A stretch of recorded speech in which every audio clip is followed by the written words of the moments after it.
Évidemment, l'organisation d'une présidentielle anticipée va changer toute la donne. Beaucoup d'hommes de cette période vont disparaître. Certains seront gentiment invités à rentrer chez eux. D'autres seront invités à se présenter aux portes de la prison militaire pour élire domicile pour quelque temps. D'autres vont quitter, laisser la place aux nouveaux arrivés, aux nouveaux pensionnaires, ils vont quitter la prison. Et évidemment, on changera aussi de titulaire au niveau des postes clés. Des sources très, très proches des décideurs. Et d'ailleurs, ça qui fait que ma chaîne a fait l'objet d'une tentative de piratage avec un lien bien clair, ministère de la Défense, avec un lien bien clair, ça, puisque Google m'avait donné l'état comme quoi ça venait d'Alger, et j'en avais parlé tout récemment, bien qu'un rat d'égout prétend être l'auteur de cette tentative de piratage, mais il va payer son aveu très bientôt. Évidemment, ça dérange parce que les informations que je donne sont exactes. Il ne se fera pas la moindre fake news ou autre. Donc,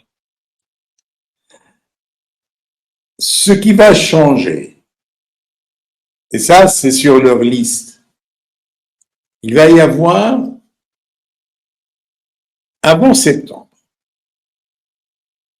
l'arrestation de quelques journalistes proches du clan présidentiel, un clan qui n'a pas de raison d'être, puisqu'il ne fait rien qui puisse déranger les militaires. Il est complètement soumis. Mais ces flagorneurs qui tournent autour, qui gravitent autour de ce clan,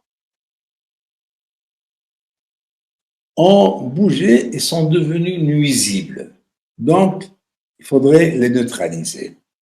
Pourtant, pas les noms, mais en tous les cas, on va laisser découvrir tout seul leur sort. On compte également, il compte, on c'est article indéfini qui signifie il, pas nous, contrairement à ce que pensent beaucoup d'autres. Bernawi Mohamed Raouf, l'ancien ministre des Sports, est dans le collimateur. Boualem Boualem, l'actuel chef de cabinet du président, il est dans le collimateur. Moula Kamel, homme d'affaires, c'est des gens qui sont sur la liste des futurs pensionnaires de la prison, soit prison militaire ou prison civile. Le colonel Sadek, chef du bureau de sécurité actuellement à Paris, à l'ambassade d'Algérie à Paris, il sera évidemment rappelé et traduit devant le tribunal. Il va connaître le même sort que Tarek Amirat, sauf que cette fois, Tarek Amirat va quitter la prison et son procès est annulé. Ainsi que celui de son compère, le commandant Abdelrahman, et le colonel Omar Oulzmiri. Les trois vont quitter la prison. Parce qu'il y aura de nouveaux pensionnaires.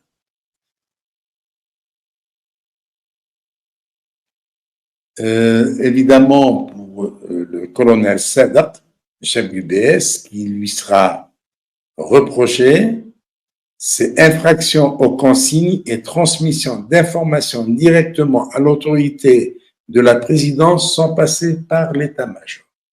parce que Sadak, c'est lié d'amitié avec Mohamed Tebboune, le fils aîné du, entre guillemets, président, et ils font les affaires ensemble.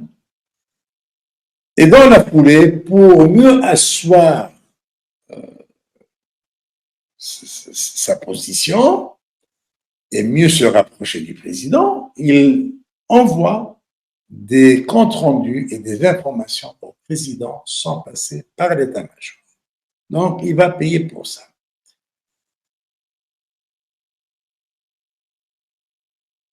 Il y aura des changements au niveau des structures de l'armée. Ainsi, le chef de la 3e région militaire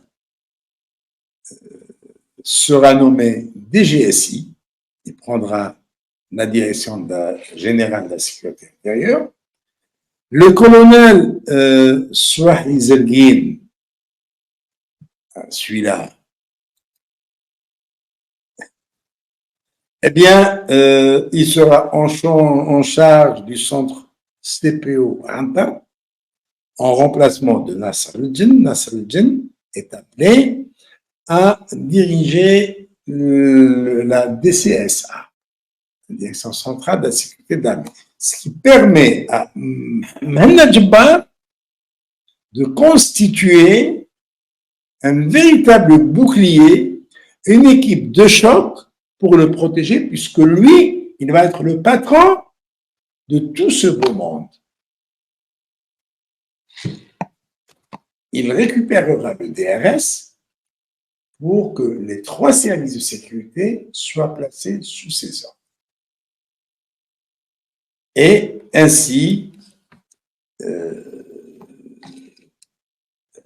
Jabbar maintenant ne sera pas ce géant au pied d'argile. Il sera un véritable géant, ce sera l'homme fort du régime algérien.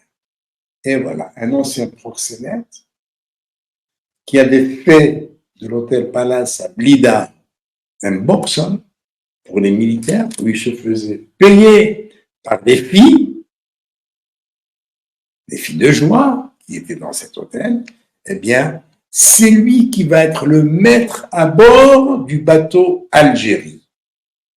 Et tout le monde sera soumis à ses ordres, y compris Chengriha, puisque Jabbar maintenant tient et détient des dossiers compromettants pour Chengriha du temps où Jabbar maintenant était patron de la sécurité de l'armée, et donc il avait des yeux partout, et Chengriha était chef de la 3e région militaire, et évidemment il était sous les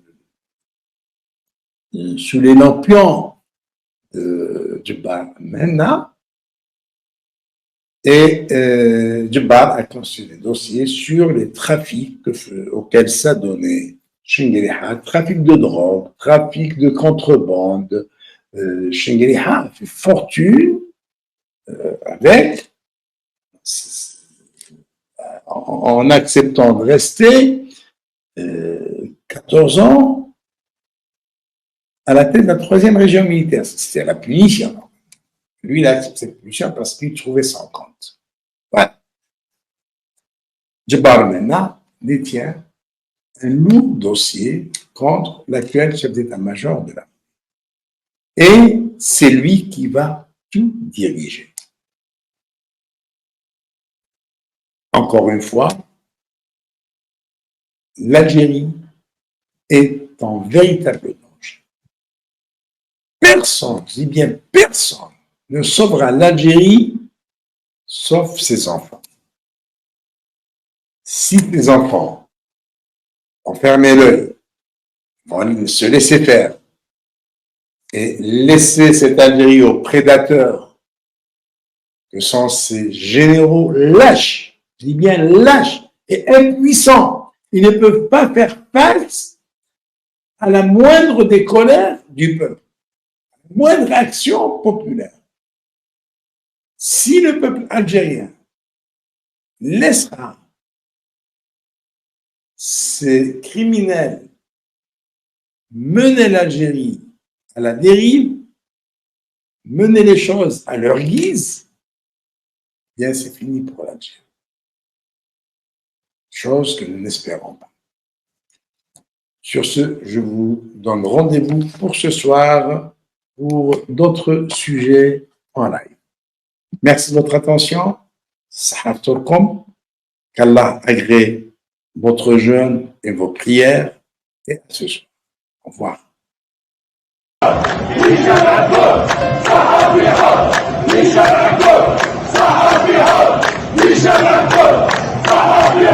هشام عبود